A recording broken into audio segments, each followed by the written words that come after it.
안녕하세요. 매일 아침 말씀 묵상에 오신 여러분을 진심으로 환영합니다. 11월 17일 월요일, 이 산지를 내게 주소서. 생각할 문제: 갈렙과 여호수아의 태도는 어떠한가? 산지를 달라는 의미는 무엇인가? 오늘 우리에게 주는 교훈은 무엇인가? 여호수아 14장 9절입니다. 땅을 분배할 때에 갈렙은 자원하여 산지를 내게 주소서라고 요청을 합니다. 그날에 모세가 맹세하여 이르되 내가 내 하나님 여호와께 충성하였은즉 내 발로 밟는 땅은 영원히 너와 내 자손의 기업이 되리라 하셨나이다. 이제 보소서.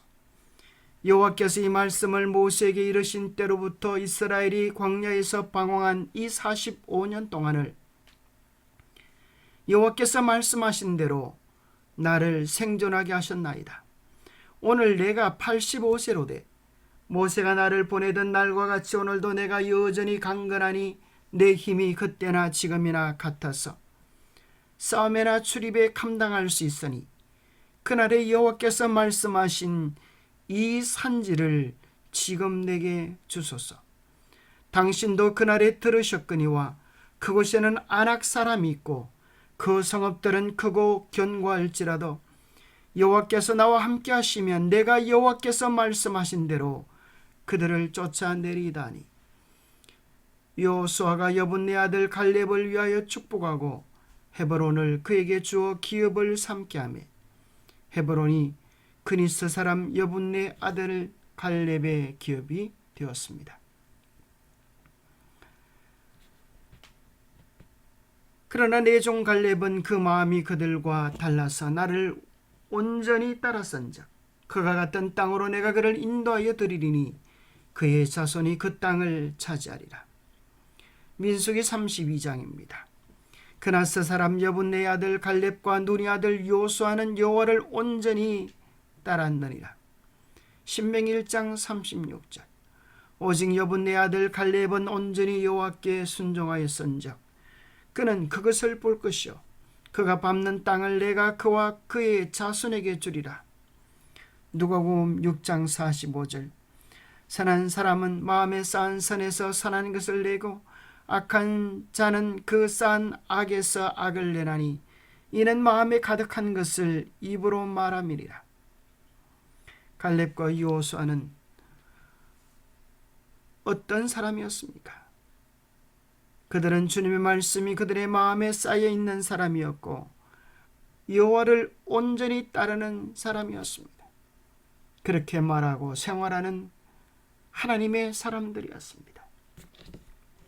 갈렙은 모세를 통해 주께서 주신 약속 곧 그의 발이 밟았던 땅으로 인도하여 들이실 것이라는 약속을 결코 잊지 않았습니다. 40년이 지난 후 그는 자신이 했던 보고에 대해 보고 느낀 사실을 정직하게 전한 것이라고 말했습니다.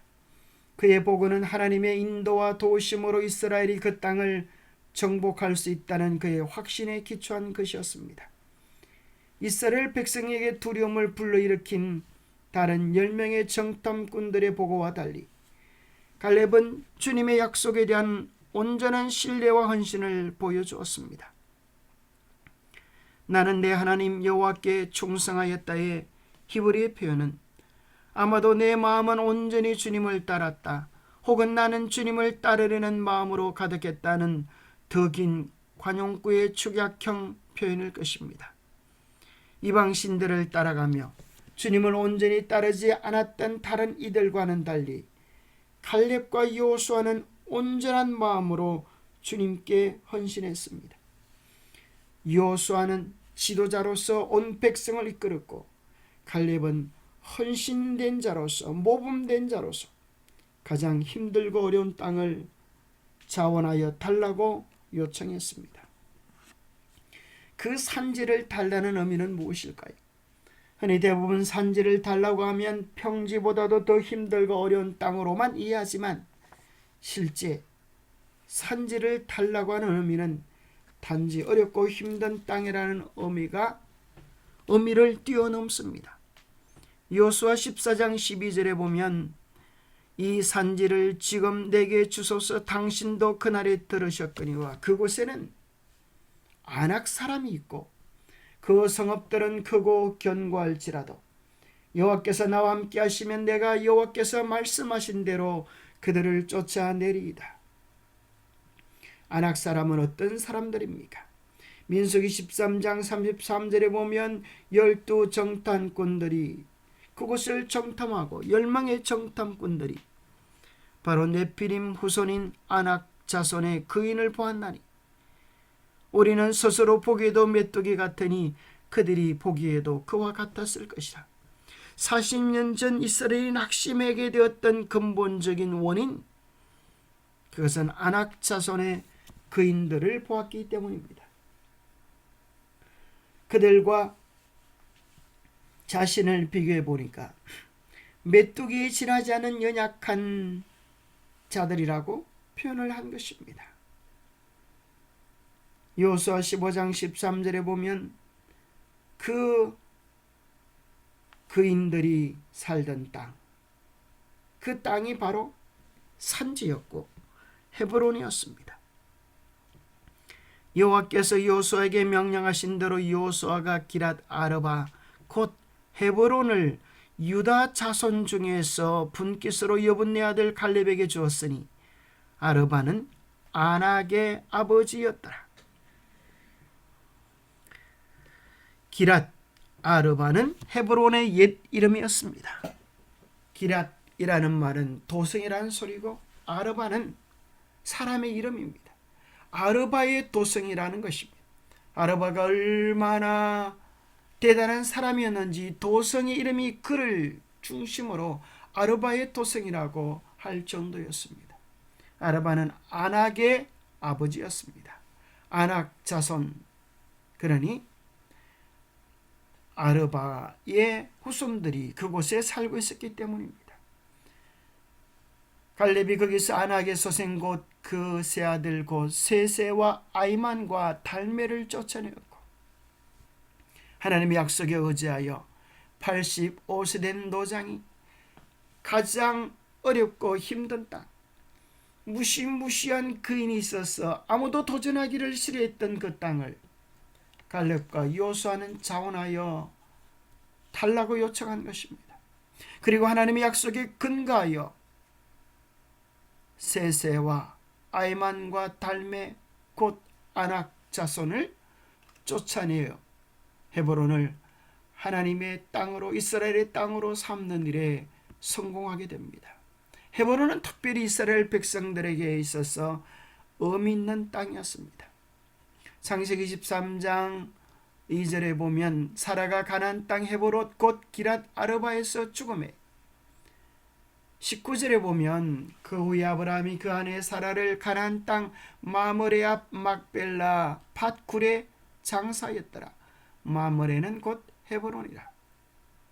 헤브론에 있는 막벨라 굴에 사라를 장사하고 바로 그 막벨라 굴은 아브라함과 사라, 이삭과 리브가, 야곱과 레아 등 이스라엘의 3대 족장과 그의 아내들이 묻힌 장소로 이스라엘 백성들이 가나안 땅에서 합법적으로 소유한 첫 번째 사유지라는 상징적 의미를 지닙니다. 뿐만 아니라 다윗 왕이 사울의 왕의 뒤를 이어 이스라엘의 왕이 될 때 처음 7년 6개월 동안 유다 지파의 왕으로 헤브론에서 통치했습니다. 헤브론은 기랏 아르바의 땅이었지만 갈렙이 정복함으로 말미암아 참으로 믿음의 조상들이 묻혀있는 땅, 그리고 이스라엘의 다윗의 통치가 이어지는 참으로 중대한 땅을 갈렙은 차지하게 된 것입니다. 갈렙의 신앙은 지금도 그가 다른 정탐꾼들의 악한 보고를 반박하는 증언을 하던 그때의 신앙과 똑같았다. 갈렙은 하나님의 약속을 믿고 그대로 온전히 여호와께 순종하였다. 그는 하나님의 백성들과 함께 광야에서 오랜 방황 생활을 견뎠으며 범죄한 형제들로 인하여 실망과 고통을 당하였다. 그러나 그는 이것에 대하여 한마디 불평도 하지 않고 오히려 광야에서 형제들이 죽임을 당했을 때 자기를 보호하신 하나님의 은혜를 찬양하였다. 기도하겠습니다. 하나님 아버지, 우리에게도 칼렙과 같은 백절불굴의 신앙을 가지게 하여 주옵소서. 40년 전의 신앙이라 할지라도 변하지 아니하고 오히려 시간을 이기고 오히려 더 강건한 모습으로 하나님 앞에 헌신을 다짐하는 갈렙처럼 나이를 이기고 세월을 이기고 환경을 이기는 믿음의 용사가 되게 하여 주옵소서. 아무도 가기 싫어하는 땅, 가장 험난하고 가장 무서운 그인들이 진치고 있는 그 땅을 달라고 한 갈렙처럼 우리도 주의 사업에 헌신하며 주님 앞에 충성하며 주님의 약속을 근거로 전진하는 우리가 되게 하여 주옵소서. 주님의 약속을 끝까지 신뢰하며 주님께 충성하는 오늘 이 시대의 갈렙이 될 수 있도록 우리를 도와주시옵기를 우리 주 예수 그리스도 이름 머지하여 간절히 간구하옵나이다.